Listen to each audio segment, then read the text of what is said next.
If you want to eject SIM tray on Xiaomi 17T to insert your SIM card into the phone, then in that case we need to take a look at the bottom side of the phone, and then over here we should be able to find our SIM tray. There is also this SIM tray hole and we need to use it. We're gonna use the SIM eject tool. You should be able to find yours inside the box, and then we're gonna put it into this hole over here, just like that. And once it is slightly in, you want to apply a bit of pressure and push it into the phone to make the SIM tray pop out. Once it slightly pops out, then you should be able to use your fingernails or fingers to completely remove the SIM tray from the phone.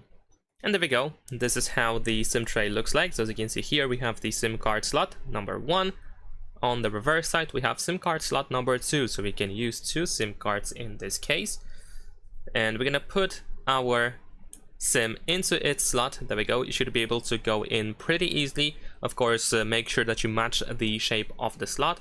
And we can do the same thing with the second SIM if you have one, of course. And there we go. Once it is in, we need to put and push the SIM tray back into the phone. So let's do this. You can just use your finger, push it all the way in, and make sure it does not stick out from the phone. And that is pretty much it. Leave a like and subscribe.